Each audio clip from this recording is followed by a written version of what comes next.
없으신 분들은 손 드시면 드리도록 할게요.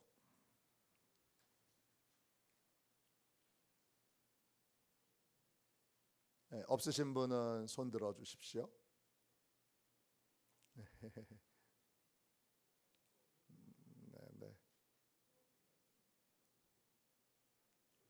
네.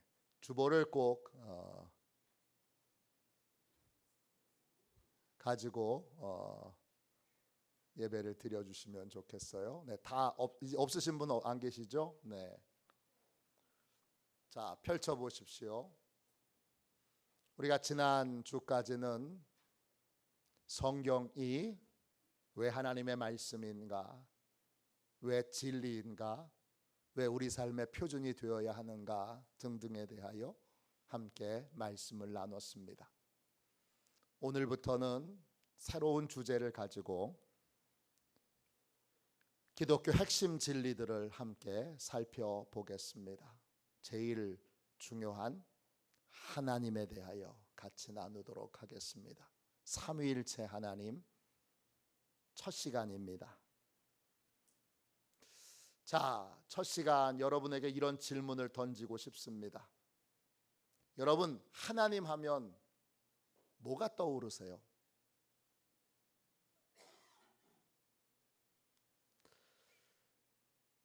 여러분이 생각하는 하나님은 어떤 모습이세요?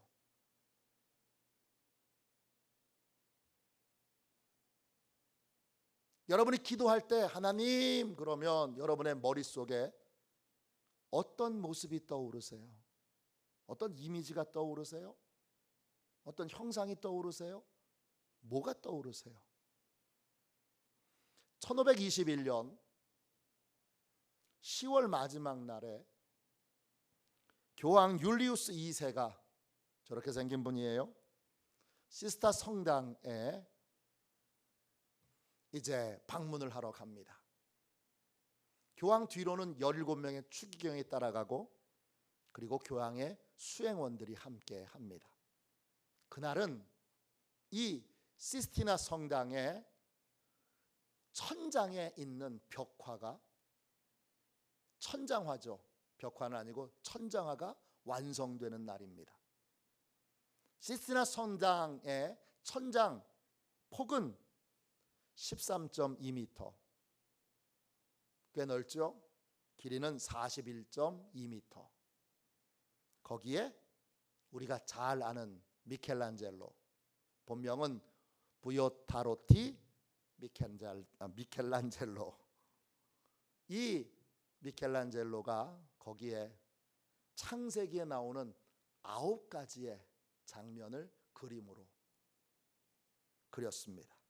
무려 4년 1개월이 걸렸습니다. 4년 1개월 동안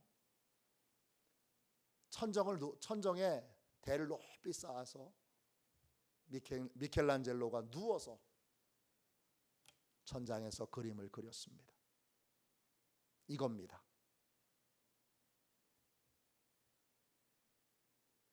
제가 직접 시스티나 성당을 가본 적이 없는데 얼마 전에 제가 좋아하는 미술가가 한국에 전시회를 열었는데 그 모형으로, 작은 모형으로 축소해서 저걸 만들어 놨어요. 그래서 들어가서 분위기는 한번 본 적이 있습니다. 이 시스티나 성당에 창세기에 9가지 그림이 그려져 있는데 이 가운데 있는 그림이 9개예요. 그 중에 제일 유명한 그림이 아담의 창조라고 하는 그림이에요. 이 그림입니다.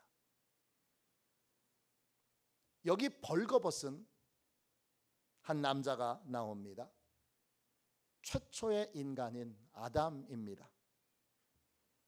건강하고 상당히 아름다운 몸을 가지고 있어요. 저희 딸도 미술을 전공하고 있지만 제가 미술을 전공하는 학생들이나 청년들이나 이런 분들을 많이 만났는데 물어보면 이 인체의 비율을 아름답게 맞춰서 그리는 건 너무 어려운 일이라 그래요. 제가 군대에 있을 때 서울대 미대를 졸업한 대학원 다니는 학생이 그림을 그릴 일이 있어서 같이 한 4개월 동안을 저랑 같이 지냈는데, 그때 이제 한참 슬램덩크가 유행이어서 제가 물어봤더니 슬램덩크라고 하는 농구 만화가 있는데, 그 농구 만화에 그 만화가가 그림을 비율을 기가 막히게 해서 그려요. 그래서 야, 이게 어떠냐. 그래서 저는 서울대 미대 정도 나온 학생이면 에이 그거 아무것도 아니라고 그럴 줄 알았더니, 그 친구가 그 만화에 나와 있는 그 비율로 그려진 그림이 완벽합니다. 나 이렇게 못 그려요 그러더라고요. 근데 가장 완벽한 인체의 비율을 그린 사람으로 1등을 꼽는 사람이 바로 미켈란젤로입니다. 참 모습은 아름다운데 잘 보면 하나님 앞에 좀 태도가 불순합니다. 잘 보세요. 약간 삐딱해요. 그리고 하나님 만나는 일에 그렇게 적극적이지 않아요. 손이 그렇게 쫙 뻗지 않아요. 이렇게 들어가 있어요. 수동적인 태도로 겨우 하나님을 향하여 손을 뻗고 있습니다. 반면에 여러분, 백발의 노인을 보세요. 하늘로부터 내려온 노인이에요. 아담을 향하여 우람한 오른손을 쭉 뻗어서 아담을 향하려고, 아담에게 닿으려고 애를 쓰고 계세요. 하얀 머리, 흰 수염이 나 있고, 그리고 그 뒤에는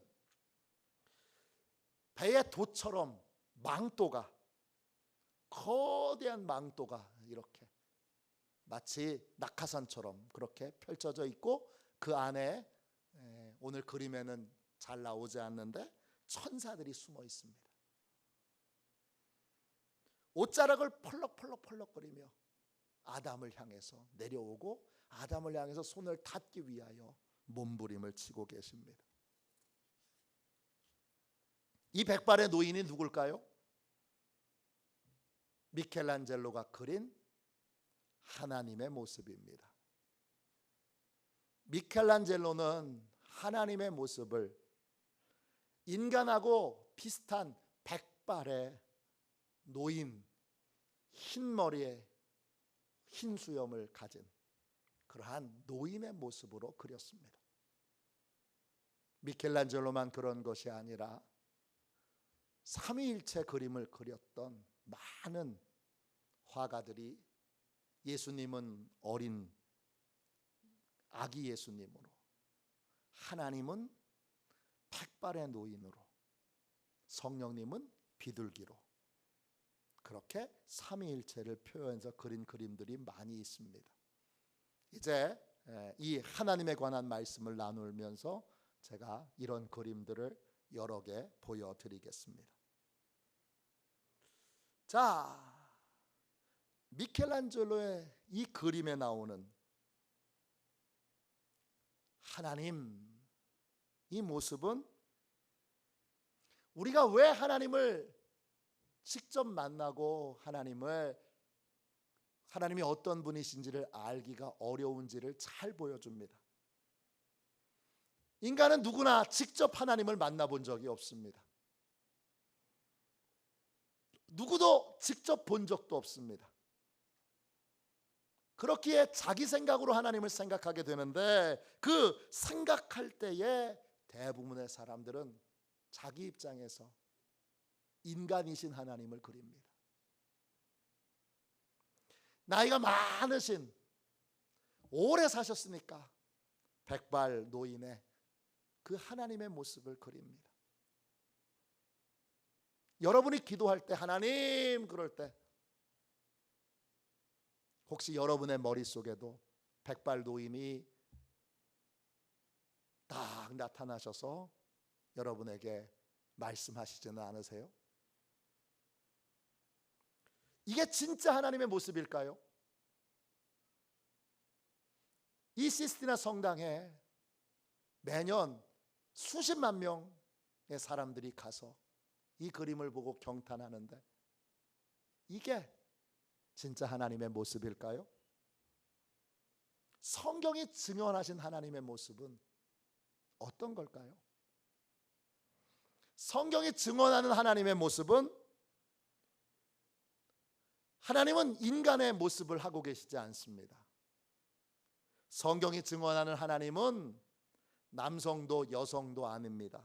늙은이도 젊은이도 아닙니다. 성경이 증언하는 하나님은 영으로 계신 분입니다. 오늘 요한복음 4장 24절을 다시 보세요. 성경이 증언하는 하나님의 모습은 어떤 형체도 어떤 모양도 없으신 영으로 계신 분입니다. 하나님은 영이시니 영으로 계신 하나님은 자신을 나타내기 위해 때때로는 천둥으로, 번개로, 불같은 모습으로 우리에게 나타나셨습니다. 때로는 꿈으로, 환상으로 나타나시기도 했고, 직접 외부에서 음성을 들려주시기도 했고, 또는 천사를 대신해서 자신을 나타내 보여주시기도 했습니다. 물론 인간의 모습으로 나타나신 경우도 많습니다. 아브라함에게 사람의 모습으로 나타나셨고, 모세와는 친구처럼 대화하셨습니다. 그러나 이런 모습은 인간에게 하나님의 말씀을 전하기 위한 방법이고 방편으로 사용되었을 뿐 진짜 하나님의 모습은 아닙니다. 성경이 증언하는 하나님의 모습은 사람이 볼 수 없는 형체가 없는 분입니다. 요한일서 4장 12절 보세요. 같이 읽어볼게요. 주보에 있습니다. 스크린도 있습니다. 같이 읽겠습니다. 어느 때나 하나님을 본 사람이 없으되 만일 우리가 서로 사랑하면 하나님이 우리 안에 거하시고 그의 사랑이 우리 안에 온전히 이루어지느니라. 아무도 하나님을 본 사람이 없습니다. 왜? 하나님은 형체를 가지고 계신 분이 아니기 때문입니다. 아무도 하나님을 볼 수 없습니다. 왜냐? 육신의 눈으로 볼 수 있는 분이 아니기 때문입니다. 디모데전서 6장 16절입니다. 제가 읽을게요. 오직 그에게만 죽지 아니함이 있고 가까이 가지 못할 빛에 거하시고 어떤 사람도 보지 못하였고 또 볼 수 없는 이시니 그에게 존귀와 영원한 권능을 돌릴지어다. 아멘. 하나님은 영원히 계신 분이에요. 또 가까이 갈 수 없는 빛 가운데 계시는 분이에요. 인간 중엔 하나님을 본 사람이 없습니다. 하나님은 눈으로 볼 수 있는 분이 아닙니다. 그러므로 미켈란젤로가 그린 하나님의 모습은 성경이 증언하는 하나님의 모습이 아닙니다. 어떤 분은 이런 반론을 제기합니다. 인간이 하나님의 형상으로, 하나님의 모양으로 창조되지 않았습니까?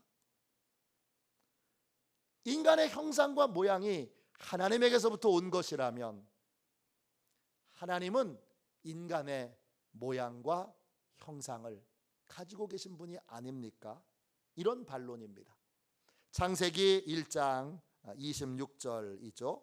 자, 제가 읽을게요. 하나님이 이르시되 우리의 형상을 따라 우리의 모양대로 우리가 사람을 만들고. 하나님이 인간을 하나님의 형상과 모양으로 창조하셨습니다. 이때 형상이라는 말이 히브리어로 찰렘입니다. 모양, 형태, 비슷함, 닮은 뭐 이런 뜻이에요. 또 모양은 히브리어로 데무트입니다. 비슷한 모양, 모범 뭐 이런 뜻이에요. 형상과 모양이 의미에 있어서는 큰 차이가 없어요. 이 형상은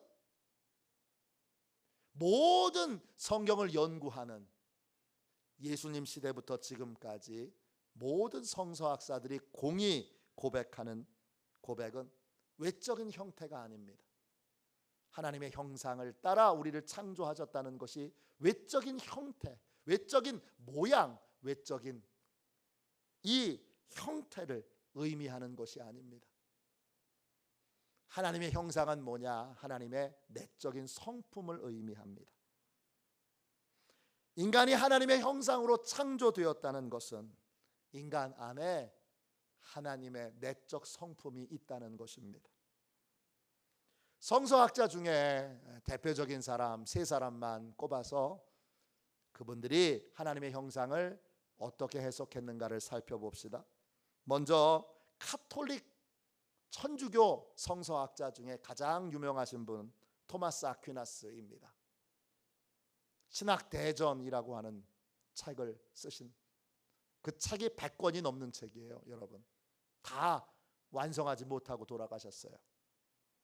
그분이 하나님의 형상대로 창조되었다 이 말을 이렇게 해석했습니다. 사람이 하나님의 형상을 따라 존재하는 것은 비물질적 지성과 이성에 의한 것입니다. 하나님의 형상이란 인간 안에 있는 지성과 이성을 의미한다 이렇게 해석했어요. 또 동방정교회의 대표적인 성서학자 그레고리우스 감독, 니세누스의 감독이었던 그레고리우스는 아주 유명한 분이에요. 동방정교회에서는 신년에 그레고리우스 축제가 있어요. 동방정교회에서 가장 존경하는 사도 바울의 위치에 있는 그런 분이에요. 얼마나 대단한 분이냐 하면 이 터키의 성지순례를 가면 갑바도기아라고 하는 곳을 가게 돼요. 저도 가봤는데요. 그 갑바도기아는 스머프 같은 이렇게 돌로 만들어진 그러한 버섯 모양의 집들이 쫙 있는 곳이에요. 겉으로 보면 와 너무 신기하다, 우주여행 것 같네 그런 생각이 드는데 그 버섯집 하나하나를 들어가면 그 안에 속에 다 성화가 그려져 있는 그 버섯집 하나하나가 예배 처소였어요. 누가 그곳에서 예배를 드리고 생활했느냐? 기독교가 로마의 공인을 받고 이제 더 이상 핍박을 받지 않게 됐어요.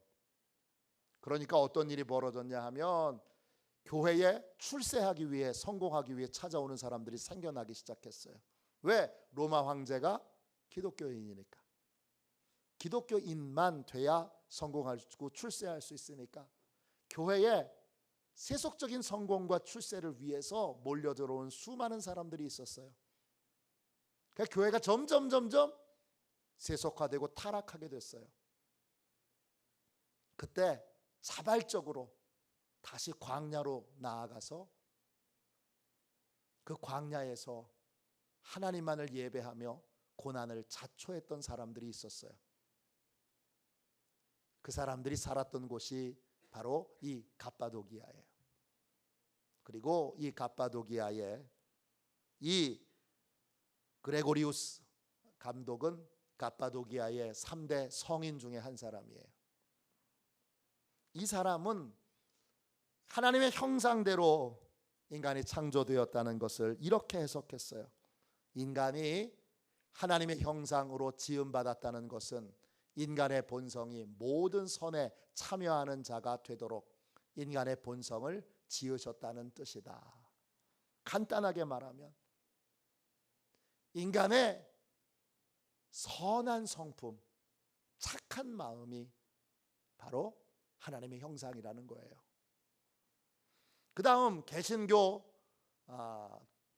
학자로 제일 유명한 사람은 존 칼빈이죠. 기독교 강요를 쓰신 이 존 칼빈은 기독교 강요에서 인간이 하나님의 형상대로 창조되었다는 것을 이렇게 설명합니다. 하나님의 형상은 아담이 창조될 때 의로운 마음을 향유하면서 스스로 감정을 통제하고 자신의 감각이나 모든 내면적 사상을 잘 조절하며 창조주의 영광을 아름답게 나타내는 완전한 순결성을 부여받았다는 의미가 내포되어 있다. 간단하게 말하면 칼빈에게 하나님의 형상은 거룩한 순결성이에요.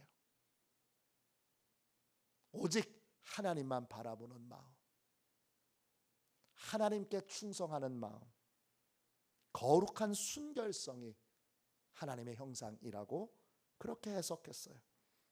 종합적으로 말하면 하나님의 형상, 하나님의 모양, 이건 외적인 형태가 아닌 거예요.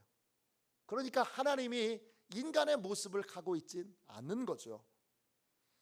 하나님의 형상은 하나님의 내적 성품을 말하고 그 성품이 사랑이든 착함이든 또는 순결함이든 거룩함이든 간에 그것은 내적인 형상을, 내적인 그 성품을 뜻하는 것입니다. 그럼 다시 미켈란젤로의 그림으로 돌아가 봅시다. 미켈란젤로가 그린 이 하나님, 인간의 몸을 입고 있는 이 하나님은 도대체 누굴까요? 놀랍게도 미켈란젤로가 그린 하나님은, 앞에 사진을 다시 한번 보여주시겠어요? 네, 이 미켈란젤로가 그린 이 하나님은 성경에 나와 있는 하나님이 아니라 그리스 신화에 나오는 제우스입니다. 우리가 영어로는 주피터라고 부르죠. 왜 이렇게 됐느냐? 이 미켈란젤로가 살던 시대는 르네상스 시대예요. 르네상스라고 하는 말은 재탄생, 부활 이런 뜻이에요. 하나님 중심에 있던 중세 문화를 깨트리고 인간 중심의 문화를 회복하자라는 것이 바로 이 르네상스 운동이에요. 그래서 당시 예술가들은 성경의 하나님과 또 그리스 로마 신화에 나오는 그 신들을 거리낌 없이 혼용해서 썼어요. 그래서 미켈란젤로도 성당에 있는 하나님의 모습을 제우스, 주피터로 그려놨던 거예요. 그러나 성경에 나오는 하나님과 로마 신화에 나오는 하나님은, 신들은 전혀 다른 존재예요. 로마 신화에 나오는 신들은 인간을 이상화하는 존재들이에요. 초월적인 인간의 모습을 나타내는 거예요. 초인적인 영웅들이 바로 신들이에요. 그래서 로마 신화에 나오는 신들은 인간과 비교해서 힘이나 크기의 차이가 있을 뿐 절대적인 차이가 존재하지 않아요. 반면에 성경에서 증언하는 하나님은 인간과는 근원적으로 다른 분입니다. 창조주 하나님이시고 인간은 피조물에 불과합니다. 인간이 아무리 노력해도 하나님이 될 수도 없고 하나님과 같은 능력을 가질 수도 없습니다. 그럼 도대체 성경이 증언하는 하나님을 우리는 어떤 모습으로 상상해 볼 수 있을까요? 기도할 때 어떤 이미지를 하나님으로 생각하며 기도할 수 있을까요? 성경에서 증언하는 하나님을 나타내는 가장 알맞은 모습은 어떤 걸까요? 토마스 아퀴나스, 아까 말씀드렸던 이 토마스 아퀴나스는 하나님은 어떤 분인가? 이 질문을 평생 품고 이 질문에 대한 답을 얻기 위해 평생 구도자의 삶을 살았던 분이에요. 백작 부인의 아들로 태어났는데 5살 때 초등교육을 받기 위해서 베네딕토 수도원에 입학합니다. 보통 5살짜리 어린이가 엄마랑 떨어지려고 하면 울고불고 떼를 쓰고 난리를 피는데 이 5살짜리 토마스 아퀴나스는 어머니하고 헤어지는 것에 눈물 한 방울 흘리지 않고 어머니하고 기쁘게 헤어진 다음에 수도사에게 와서 첫 번째 질문이 이것이었습니다. 하나님이란 어떤 분이십니까? 이게 5살짜리의 첫 번째 질문이었습니다. 그는 청년이 되었을 때 하나님이란 어떤 분이신가? 이 질문에 대한 답을 찾기 위하여 도미니크 수도원의 수도사가 되기로 결심합니다. 그런데 어머니는 아들이 탁발승 여러 곳에 가서 구걸하면서 수도사의 삶을 사는 걸 도저히 볼 수가 없어요. 백작 부인이잖아요. 그래서 수도사가 되지 못하도록 아퀴노의 성에 밀실에다가 가둬버립니다. 근데 토마스 아퀴나스가 꿈쩍도 안 하고 거기서 성경만 연구하는 거예요. 그러니까 이 아퀴나스를 엄마가 타락시키기 위해 아름다운 여성인데 바람둥이 여성을 그 밀실에다가 집어넣습니다. 이 바람둥이 여성이 옷을 벗으면서 아퀴나스를 유혹했지만 아퀴나스는 불로 달군 쇠꼬챙이를 들이대면서 여인을 결국 쫓아냅니다. 아퀴나스를 2년 동안이라 밀실에 가둬뒀는데도 아퀴나스는 꿈쩍도 하지 않습니다. 그저 오로지 하나님이 어떤 분이신가를 알길 원합니다. 그 열망을 꺾을 수 없다는 걸 알게 된 어머니는 그가 수도사가 되도록 허락합니다. 아퀴나스는 평생 하나님이 어떤 분이신가, 하나님이 누구이신가 이걸 연구하면서 신학대전이라고 하는 어마어마한 책을 씁니다. 중세의 신학을 다 정리한 책입니다. 책이 몇 권이나 되느냐? 100권이 넘습니다. 우리말로 번역되어 있는데 우리말로는 72권으로 번역되어 있습니다. 총 3부로 되어 있는데 600가지의 질문에 대하여 답하고 있습니다. 600가지의 질문을 600가지의 신앙적인 질문을 3000가지의 항목으로 정리해서 그래서 대답을 해주고 있는 책이 신학대전입니다. 이 신학대전에서 토마스 아퀴나스는 열왕기상 8장 27절을 인용하면서 하나님을 거대한 바다라고 표현합니다. 열왕기상 8장 27절입니다. 하나님이 참으로 땅에 거하시리이까 하늘과 하늘들의 하늘이라도 주를 용납하지 못하겠거든 하물며 내가 건축한 이 성전이오리까. 토마스 아퀴나스는 우주도 담을 수 없는 우리가 볼 수 있는 가장 큰 세계 우주도 담을 수 없는 거대한 바다와 같은 하나님을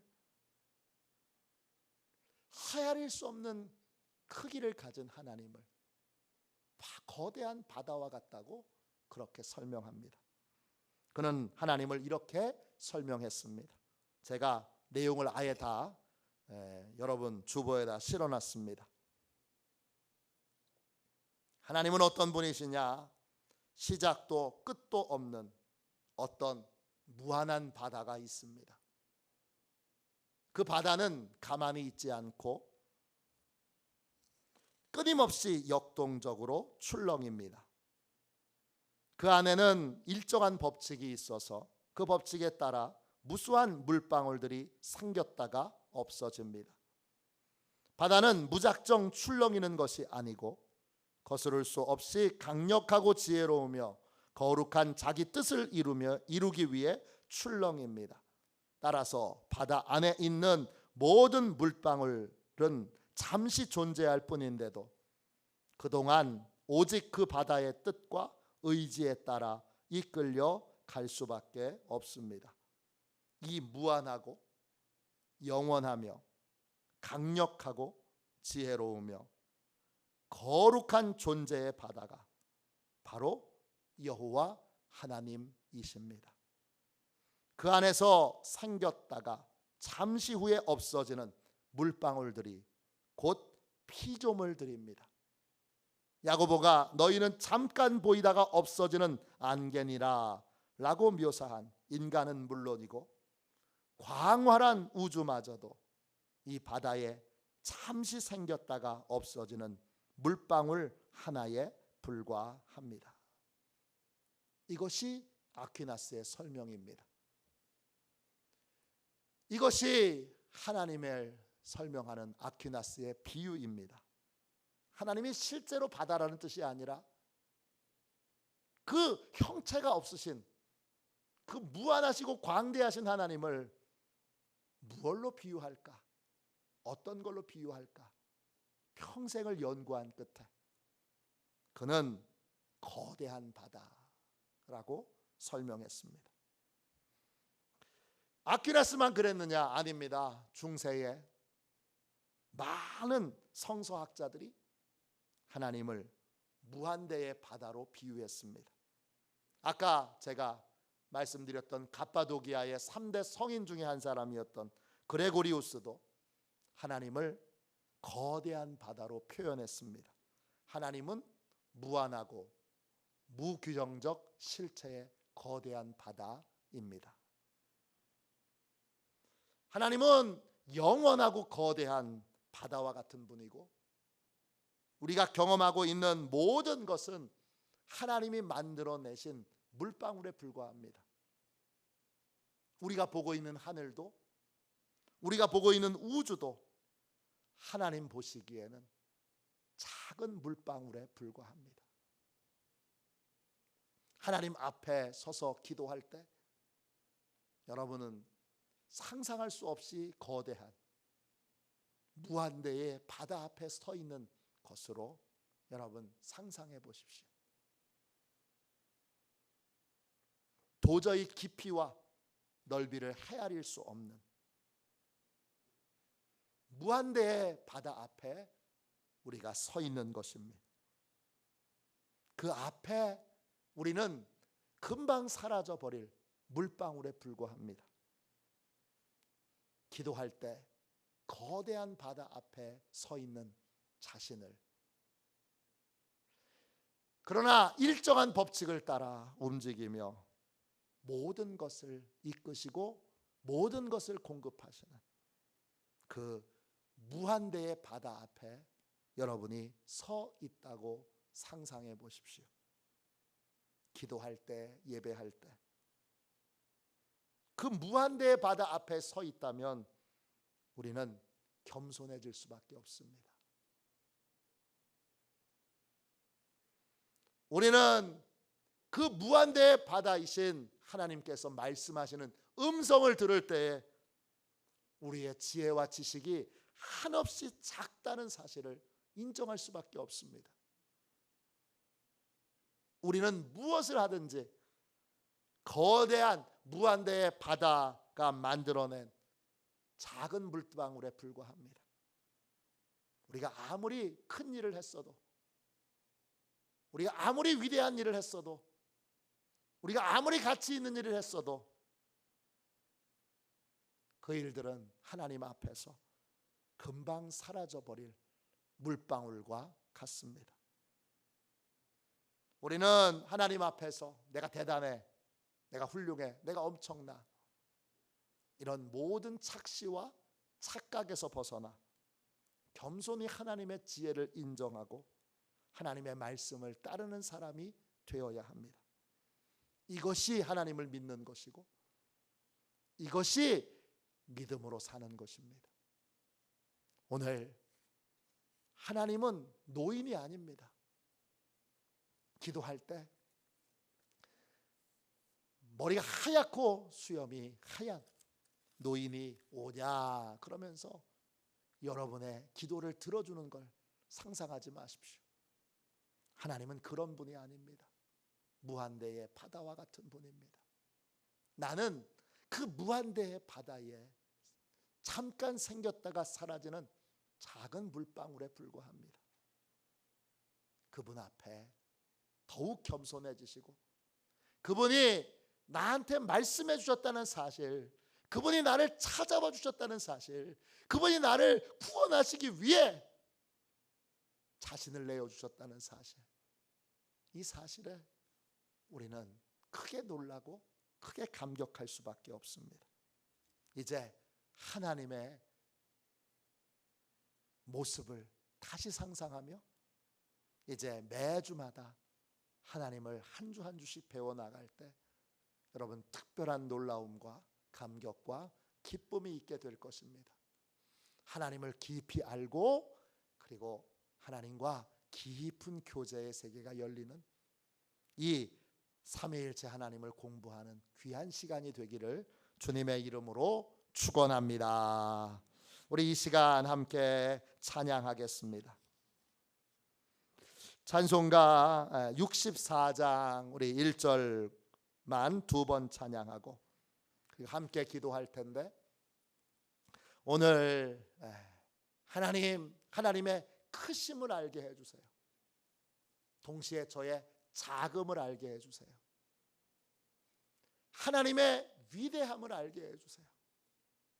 하나님의 위대함을 아는 사람은 까불지 않습니다. 하나님의 위대함을 아는 사람은 하나님의 말씀에 아멘으로 순종합니다.